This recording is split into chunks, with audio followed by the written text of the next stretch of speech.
Bonjour à tous, bienvenue sur la chaîne de Tresse Coquelicot. Je suis Fanny, la créatrice de la marque de patron de couture Tresse Coquelicot, et dans cette vidéo, je vais vous montrer comment coudre la blouse Sienne. Donc Sienne, c'est une blouse extra large, je l'ai vraiment pensée comme ça. Moi j'ai eu une grosse période, encore un peu maintenant, où j'aimais porter des choses très très amples, ample mais pas sac à patate. Donc il a fallu quand même travailler sur l'ampleur à certains endroits, mais sur des ajustements à d'autres pour qu'il y ait un rendu homogène et en effet pas trop loose et pas trop sac à patate. Il fallait que ça ressemble quand même à quelque chose. Et je suis bien contente de du final de cette blouse. Cette blouse, je vous la propose. Il y a 3 versions de manches en fait. Donc je vais vous les montrer sur des modèles que j'avais déjà cousus pour cet été. Donc ça, c'est la version sweat. En fait, vraiment pour la petite histoire, avant de vous lancer le tuto, Sienne, je l'avais fait en blouse en double gaze au tout début. Mais c'était une double gaze assez... enfin, qui élargissait encore l'ampleur. Des fois, la double gaze, en effet, ça peut avoir ce côté-là. Donc bon, je l'aimais bien, mais je la trouvais quand même un peu trop ample. Et je l'ai faite en sweat, je sais pas pourquoi. Et toutes mes copines m'ont dit « Waouh, mais c'est génial en sweat !» Quand j'allais manger avec les filles, elles me disaient « Mais j'adore en sweat, c'est super bien. » Je me suis dit « C'est trop cool, il faut qu'en effet, je la propose en sweat. » Donc la version sweat n'est pas un modèle qui a été patronné pour être un sweat. C'est une blouse qui en effet peut être cousu dans du tissu sweat. Je vous conseille quand même c'est une blouse qui est déjà ample à la base, n'hésitez pas pour la version sweat à la sous-tailler. Moi c'est ce que j'ai fait. Voilà, comme ça, vous prenez une taille en dessous pour la version sweat et votre taille normale pour la version blouse. Elle est déjà très ample, il y a vraiment beaucoup d'ampleur, pas mal de front. C'est une blouse dans laquelle vous allez être super bien. Voilà, et en fonction des tissus, vous allez voir, ça peut vraiment être très joli. Donc là, je l'avais fait dans un sweat blanc pour cet été. D'ailleurs, je devais la prendre en photo en vacances parce que j'étais tellement chaud que j'ai eu la flemme. Pour cette version-là, j'avais mis, qui était un peu ma version d'origine, j'avais mis des petits volants aux manches. Donc la manche est coupée pour y mettre ce petit volant qui est à la même hauteur en effet que la ligne de fronce, hein, voilà, pour que visuellement ça reste joli. Et par contre, vous pouvez très bien, si vous ne voulez pas le volant, vous pouvez très bien superposer les marges de couture du haut et du bas de la manche et il n'y a pas de souci, ça vous fait une manche normale, hein, ce que moi j'ai fait pour une autre version. Voilà. Donc vous avez un devant et un dos. Donc sur cette version, le dos n'a pas de fente. Voilà, il n'y avait pas besoin, mais j'ai un petit peu réajusté le haut. Donc là, j'ai mis une fente dos. Je pense que selon votre tissu et selon l'élasticité de votre tissu, vous ne serez pas obligé de fermer. Enfin, on pourrait ne pas faire de fente, mais moi, je l'ai déjà fait. En effet, je passe la tête, mais il faut quand même que je tire dessus, donc je trouve que c'est un peu bête. Donc j'ai mis des fentes partout. Donc ça, c'était pour un des protos. Donc voilà, j'ai un petit peu réajusté le haut. Et donc la fente s'avère, comme je pense, nécessaire. Pas indispensable selon les morphologies de chacun, mais elle s'avère quand même nécessaire. Voilà, pour cette version-là, j'ai voulu des manches un peu trompettes. On voit pas mal ça dans le monde du tricot en ce moment. Je trouve que c'est assez sympa. Elle reste assez courte en fait, avec un gros ourlet. C'est un petit peu ce que j'ai mis dans tous mes patrons cette année. J'ai des ourlets assez épais. Donc quand les tissus ne sont pas fins, j'aime bien les ourlets épais. Enfin, même fin, je trouve que c'est, je sais pas, je trouve que c'est joli. Puis au niveau du tombé, je trouve que ça permet de tomber plus lourd et je trouve que ça tombe mieux. Mais bon, voilà, c'est hyper perso, hein. Vous pouvez très bien réduire l'ourlet, il n'y a pas de souci. Donc là, on est sur un ourlet de 3 cm, donc il faut 6 cm pour faire l'ourlet. Et en bas, pareil. Et voilà, donc en fait, en vrai, bon, si vous n'aimez pas les fronces, voilà, c'est vrai que vous avez un petit peu... ça va un petit peu vite vous agacer, je pense, parce qu'il y en a quand même pas mal, mais dans l'ensemble, elle est assez facile à coudre. Moi, je viens d'en coudre 2 là d'un coup pour les protos. En fait, elle se coud très rapidement. Vous allez voir. Et en fait, finalement, les fronces, il y en a surtout ici. Puisque au niveau des manches, quand ce sera froncé par un élastique ou, bah oui, par le bracelet de manche, il faudra en faire un petit peu, mais on n'est même pas obligé d'en avoir aux manches, en fait, des fronces. Voilà. Donc ça, je l'ai fait dans un... Je vous conseille quand même plutôt de prendre un sweat, pas un molleton trop épais, plutôt un sweat un peu léger. Vous allez voir, là, la version que je vais réaliser, elle sera en sweat de chez Atelier Brunette. Donc en fait, voilà, quand je leur ai parlé de ce que je voulais, la collection que j'allais sortir et la possibilité de faire ça dans leur tissu, cet été, ils m'ont dit « Ah mais on sort des sweats à la rentrée et donc ils me les ont montrés. Et en effet, le sweat est super adapté. Il n'est pas gratté, mais il est assez léger. Donc justement, pour une blouse en sweat, je trouve que c'est tout à fait ce qu'il faut. Donc je trouve que les tissus Atelier Brunette sont très adaptés. Et ils ont quand même des couleurs de dingo. Moi, j'en ai acheté pour faire d'autres choses. Voilà, donc pour la version sweat. Ensuite, vous avez la version plus classique, entre guillemets, où en fait les manches sont juste plus longues et il y a deux petits... Enfin, il y a une petite coulisse dans laquelle j'ai glissé un élastique. Voilà. Elle est trop jolie dans ce tissu joli lab. Je trouve que ça lui va super bien. Voilà. Et là, bah, en fait, la manche, elle est d'une seule traite. Il n'y a pas de volant, mais on peut les mettre. Enfin, c'est un peu comme on veut ce volant. Oui, non, voilà. Et ensuite, j'ai patronné une autre manche. Donc en fait, ces deux-là, c'est la même manche, sauf que sur la version élastiquée en bas, la manche est plus longue, mais c'est la même manche. Par contre, j'ai patronné une seconde manche parce qu'en fait, j'avais envie d'un modèle avec des manches très très bouffantes, vraiment le côté des fronces partout. Donc là, il y a des fronces là, il y a des fronces là. Donc là, c'est vrai que si vous n'aimez pas du tout les fronces, vous allez être servi. Je l'ai fait en version robe, je vous l'ai montré sur Instagram pour cet été, je l'adore, mais vraiment. Il y a un gros bracelet de manche, voilà, ça fait une manche bien bouffante en haut, enfin pas mal de plis de fronce en haut et en bas.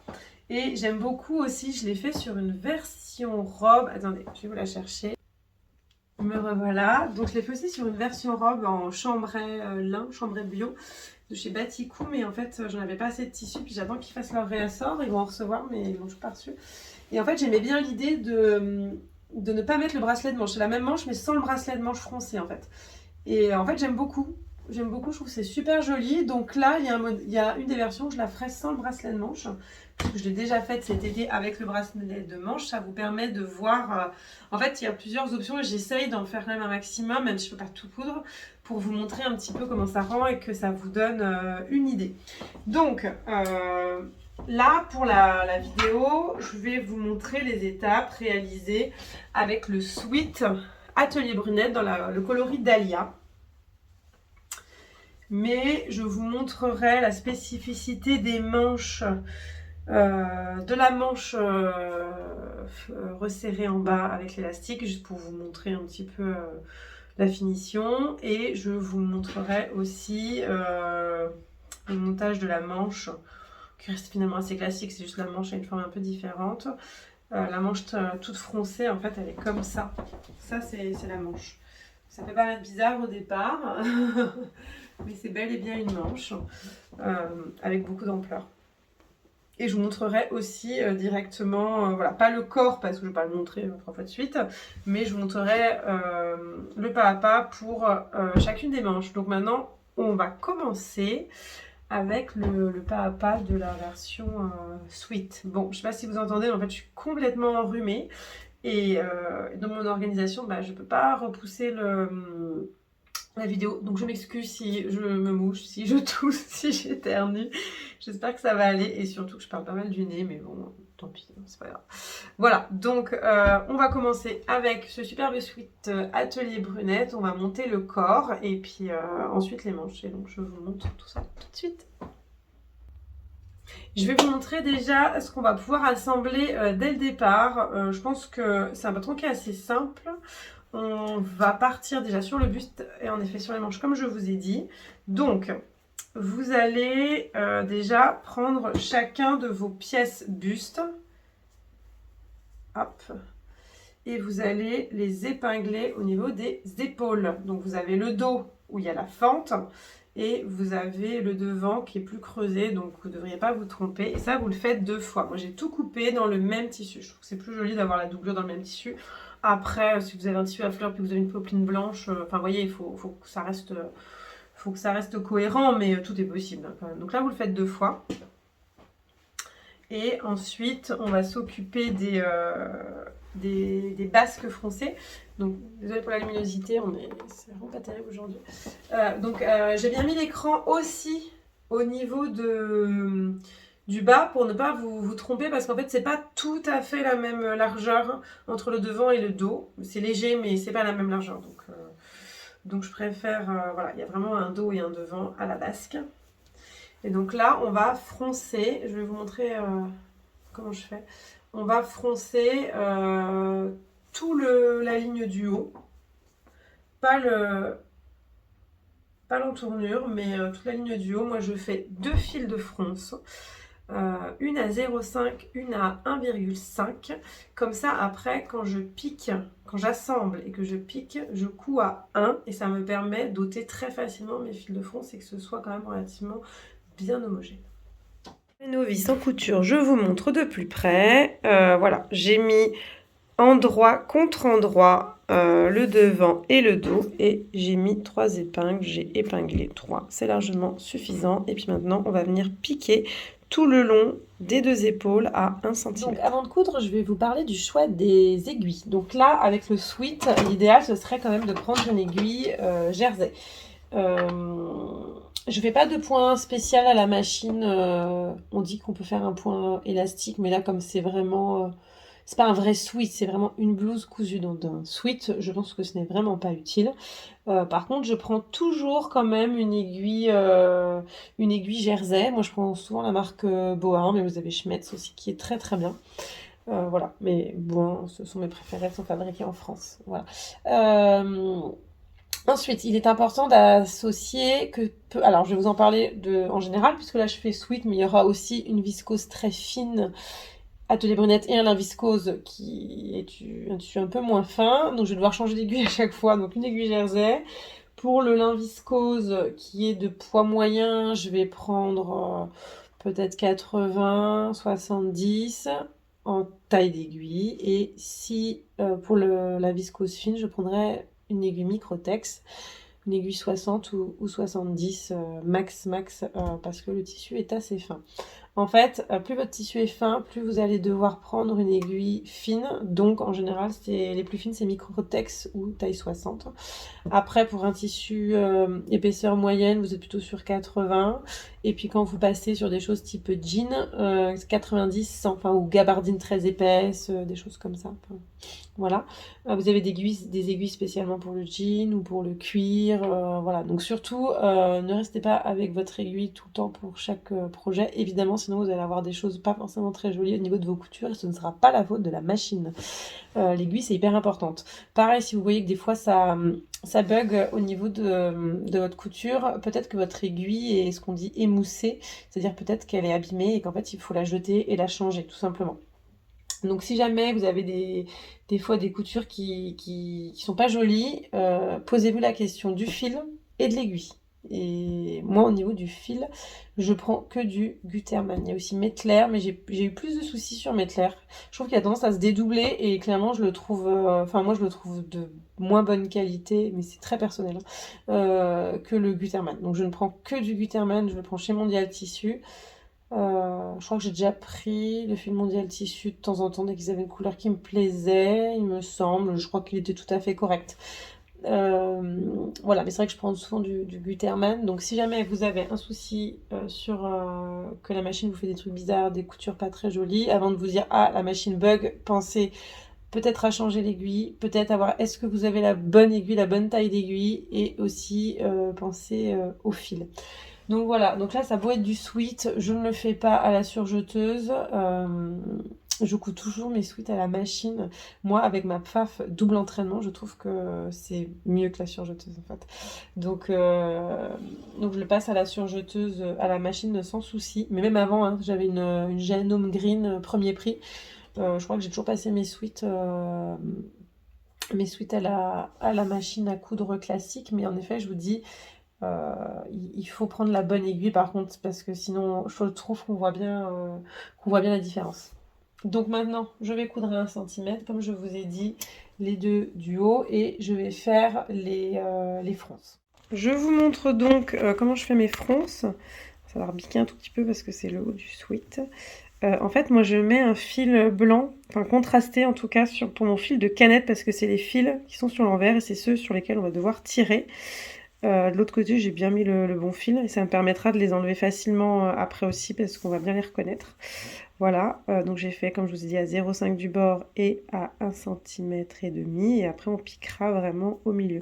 En ce qui concerne la machine, moi je mets la longueur du point sur 4,5 et je baisse la tension sur 2. J'enlève aussi les points d'arrêt et les points de départ.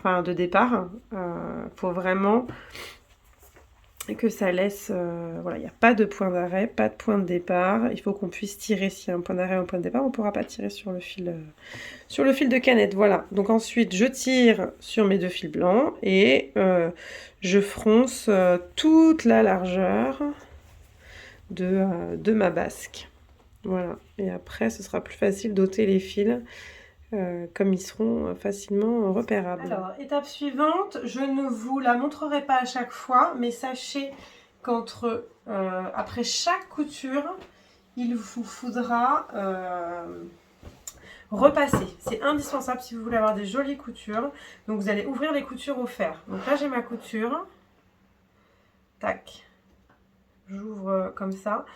Et je vais passer mon fer et je vais écraser la couture au fer.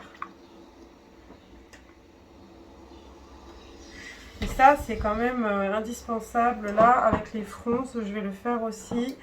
Par contre, je laisse bien les fronces vers le haut. Je n'ouvre pas parce qu'après, elles seront enfermées dans la doublure.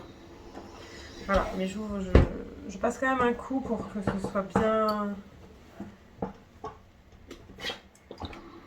aplati. Et hop, chaque couture au fer.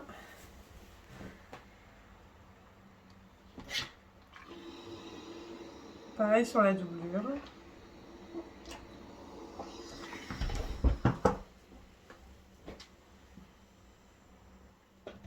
Par la suite, je vais donc venir positionner. Donc pour l'instant, vous n'avez pas cousu les côtés ensemble. Et il ne faut pas le faire tout de suite parce que sinon, ce sera un petit peu plus pénible ce sera un petit peu plus pénible. Hop, je vais vous mettre comme ça. Donc vous allez superposer votre doublure sur votre endroit contre endroit sur vos empiècements du buste. Et vous allez venir épingler tout le long. Alors, hop, je vous montre mieux. Vous viendrez épingler tout le long de l'encolure ici. Et puis tout le long de la fente. Ensuite, on va venir, on laissera juste une petite ouverture au niveau du côté gauche.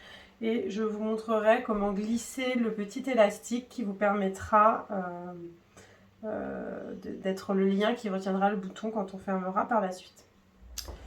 Voilà, donc là ça a été épinglé, voici la fente. On va laisser un petit peu d'ouverture par ici pour y glisser le cordon. Donc moi je mets principalement un cordon, c'est un petit cordon élastique. Bon là il est blanc, il doit exister en noir. Après en général si vous le cousez bien on le voit pas, hein, donc c'est vrai que s'il avait été rose ça aurait été encore mieux. Je me dis, voilà, à voir. Et en fait, je vais le positionner à 1 cm du bord, un tout petit peu en dessous de 1 cm du bord. Et je vais y positionner avec un scotch. Prenez même un petit bout un peu plus long, hein. Le but, c'est que ça dépasse et que ce soit plus facile à positionner. Hop, vous voyez, on le met sur l'extérieur, parce qu'après, il repassera sur l'intérieur. On essaie de le mettre comme ça, voilà. Tac. Et on va venir nous piller comme ça. Moi, ce que je fais, c'est que je fais des points zigzag et des coutures droites déjà avant d'assembler pour qu'en fait ça tienne bien. Sinon en fait ben, ça a tendance des fois à se sauver. Voilà. Donc ça, et on mettra en vis-à-vis après le bouton de l'autre côté. Alors là, je vous le montre pas parce qu'on est sur du sweat. Quand vous êtes sur des tissus plus fins, moi sur mes deux autres versions, j'ai thermocollé. J'ai mis un petit carré thermocollant ici, là où il y aura le bouton. Et j'ai mis un petit carré thermocollant ici, là où je vais piquer le cordon afin de consolider tout ça. Si vous ne voulez pas mettre de cordon, vous pouvez très bien faire un lien. Une petite bride en fait. Je vous explique, je ne vais pas tout vous remontrer parce que là c'est avec du sweat, donc en plus ce ne sera pas très parlant, c'est mieux sur du tissu. Dans le tutoriel de la robe Oxford, puisque c'est le même système de fermeture, je vous montre mes essais de bride et je vous montre les deux techniques que je peux utiliser pour avoir une bride dans le même tissu. Voilà, donc c'est vraiment à vous de voir ce que vous préférez, mais allez visionner, n'hésitez pas à aller visionner le tutoriel de la robe Oxford, comme ça vous aurez les infos sur la bride, mais évidemment c'est aussi dans votre livret explicatif, mais je ne vais pas vous le remontrer en vidéo puisque c'est déjà dans une autre, et que surtout faire une bride avec du tissu sweat, c'est pas forcément le plus simple. Ensuite, je vais donc venir faire des points zigzag, un point droit, hop, je vais refermer et puis je vais venir tout autour. Ce que je fais, moi, c'est que là, je fais 1 cm, puis au fur et à mesure, je me rapproche un petit peu de la pointe et je pique à 0,5, 0,7 cm là. Je pique mon aiguille, je la laisse abaisser et je repars de l'autre côté. Après, on va cranter toutes les petites surplus de couture et on retournera sur l'intérieur pour cette fois fixer ça. On va faire ce qu'on appelle la méthode du burritos. Vous allez voir, ça fait des finitions impeccables et c'est vraiment, vraiment chouette. Donc surtout, ne toujours pas coudre les côtés. Pour l'instant, on a besoin que tout soit ouvert. J'ai tout piqué, je vais vous montrer un petit peu comment je dégarnis.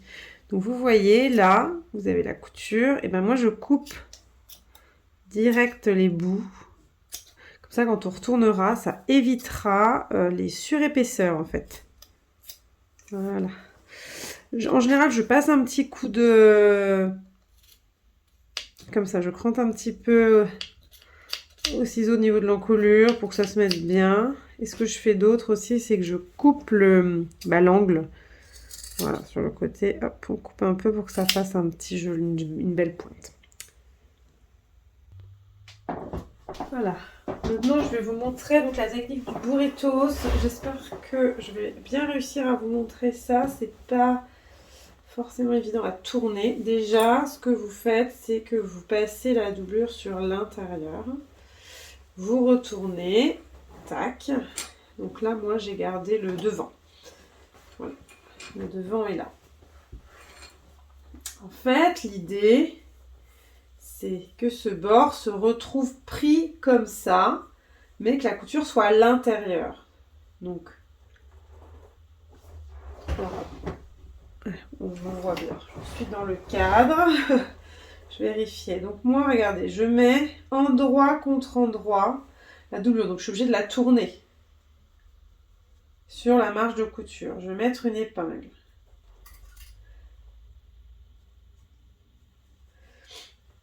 Et je vais continuer à faire ça. Et bon, il y a un moment où il va falloir en fait sortir sur le côté le tissu parce que pour pouvoir après le coudre. Et moi, j'avance toujours, je sors pas tout, je fais au fur et à mesure, hop.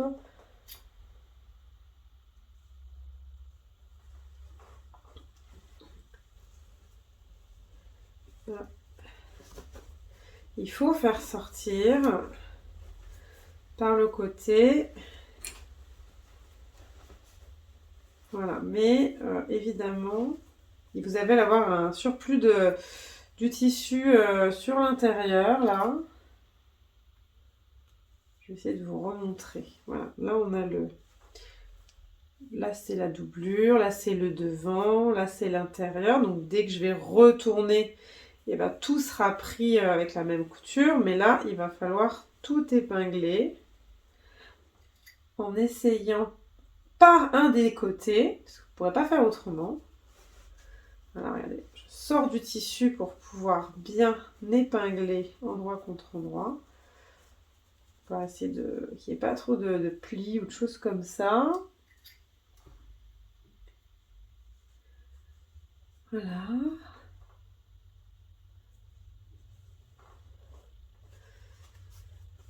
Et ça, c'est la technique en burritos. Voilà, parce qu'on enroule, c'est pris un peu comme un burritos. Et voilà, j'ai réussi à tout sortir. Donc, je vais tout épingler. Ensuite, je vais tout coudre. Je suis pas obligée de faire à 1 cm, hein. Je peux faire qu'à 0,7 par exemple. Juste pour que ça soit bien maintenu.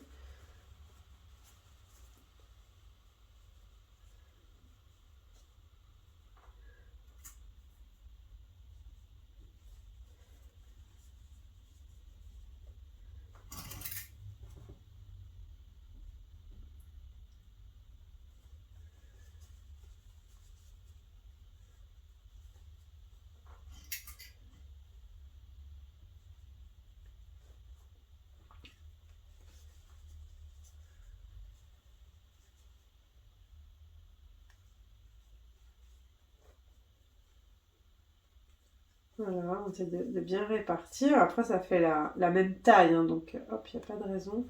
Et des fois, comme c'est du sweat, j'ai tendance à tirer plus sur un côté. Voilà. Donc là, je vais épingler. Je finis d'épingler, je vais coudre. Et après, je vous montre ce que ça... Je vais vous montrer ce que ça rend. Surtout quand vous allez coudre, là, faites attention qu'en dessous, il n'y ait pas un tissu qui se prenne et que... Voilà. Alors, je couds et je vous montre. Donc, moi, je couds à 0,7. Comme ça ne prendra pas sur l'autre couture. Je mets toujours bien mon doigt en dessous pour éviter les différents plis qu'il pourrait y avoir qu'on ne voit pas. Mais comme ça tire un peu, ça pourrait arriver. Que ça se mette mal.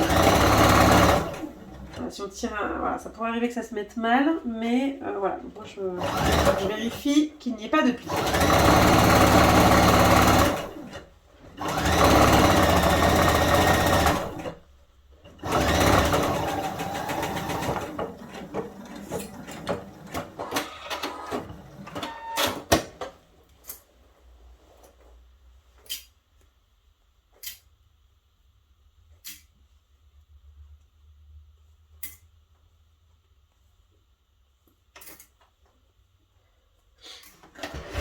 Vous voyez, ça fait un truc un peu comme ça. En fait, tout a été pris d'un côté.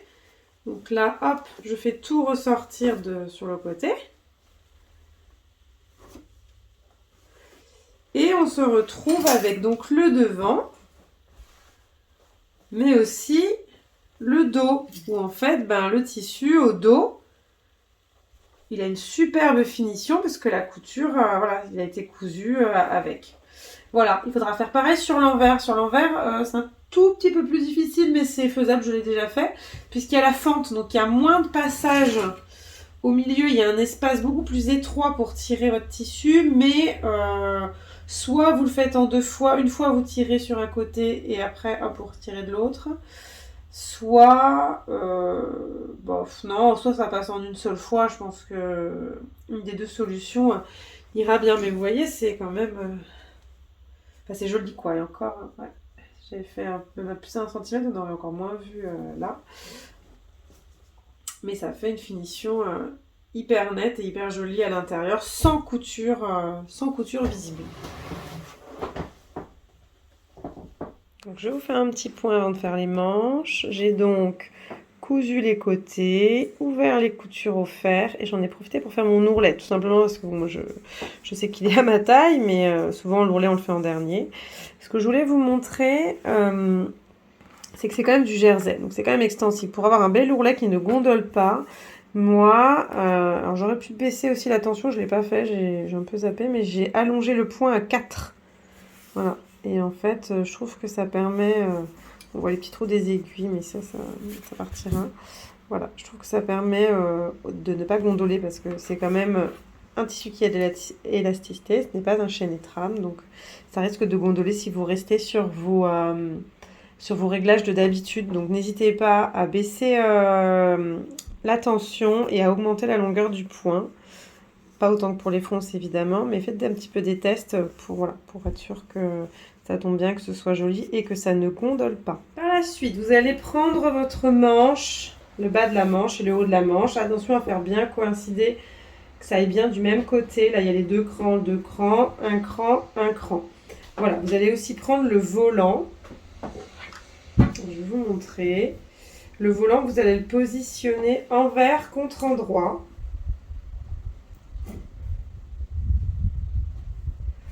Voilà, comme ceci, un petit peu d'embûche, c'est normal, en plus comme c'est un peu élastique, ça va être très facile à positionner. Et ensuite, vous viendrez positionner la tête de manche endroit contre endroit comme ceci, et vous venez réaliser une piqûre à 1 cm. Vous repassez bien, ensuite vous allez coudre les côtés, vous ouvrez les coutures au fer et vous faites votre ourlet. Et après, vous n'aurez plus qu'à monter les manches. Donc voici pour cette manche. Petite précision sur la manche. En fait, après, quand vous l'aurez cousu, voilà, vous aurez ça. Moi, j'ai fait je l'ai fermé. J'ai fait mon ourlet, voilà. Les volants sont là. Les volants, moi, je vais faire comment ça s'appelle, un rouloté. Si vous êtes sur un tissu plus fin, vous pouvez faire un petit ourlet mouchoir. Il faut le faire avant de monter la manche. Parce que quand vous allez monter la manche sur le corps, il va falloir prendre le volant à l'intérieur, ça fera 3 épaisseurs et venir coudre à 1 cm pour que le volant soit bien pris dans la manche et que ce soit joli et que ça vole pas comme ça en dessous. Voilà, donc si vous avez une finition à faire, il faut la faire avant, même j'aurais pu la faire plus tôt. Mais voilà, donc moi je vais faire un rouloté de la même couleur. Nous voici sur la blouse avec version poignet resserré, élastiqué. Donc en fait, j'ai fait un premier repli d'1,5 cm, un deuxième, j'ai piqué au bord, j'ai laissé une petite ouverture ici. Avec une épingle à nourrice, je vais venir glisser mon élastique. J'ai pris un élastique de 0,5. Je vous ai pas mis de métrage pour l'élastique. Moi, en général, je le passe sur ma main pour voir. Voilà, il faut que ce soit faut forcément que ce soit un peu serré pour que ce soit joli. Mais pas trop serré non plus, pas que ça fasse mal. Vous allez passer avec une épingle à nourrice à l'intérieur de la coulisse, et quand vous aurez les deux bords qui se rejoignent ici, vous tirez, puis vous allez coudre à la machine comme ça, endroit contre endroit. On va faire des points et après on referme ici. Voilà, tout simple pour cette version élastiquée. Voilà, donc cette fois on passe dans la dernière version qui est donc la version avec les manches froncées sur laquelle je ne mettrai pas de bracelet de manche. Voilà, pour garder cette énorme manche. Donc ça, c'est une manche pliée en deux. Donc vous voyez l'ampleur de la manche. Et j'ai froncé de 2 fils de fronce tout le haut de la manche. Toujours à 0,5 et à 1,5. Et je vais venir fermer endroit contre endroit le côté, et ensuite je viens le positionner normalement avec des fronces tout autour de la manche. Je viens le positionner sur mon bus, donc vraiment pas compliqué. C'est vrai que cette manche peut impressionner parce qu'on n'a pas l'habitude et qu'elle est vraiment très très ample, mais en fait ça se met comme une manche normale. Sauf que il y a vraiment des fronces du bas vers le haut, voilà, vraiment tout autour. Et sur le bas, j'ai décidé de faire également un repli de 3 cm et encore 3 cm. Enfin, un repli assez gros, c'est quelque chose que j'aime bien, je trouve que ça tombe bien. Et puis voilà, on en a donc fini avec cette blouse sienne, les 3 versions. J'espère que tout est clair. Si jamais ça ne l'est pas, n'hésitez pas à m'écrire en MP, par mail, sur le formulaire de contact. Voilà, et puis je vous répondrai avec grand plaisir.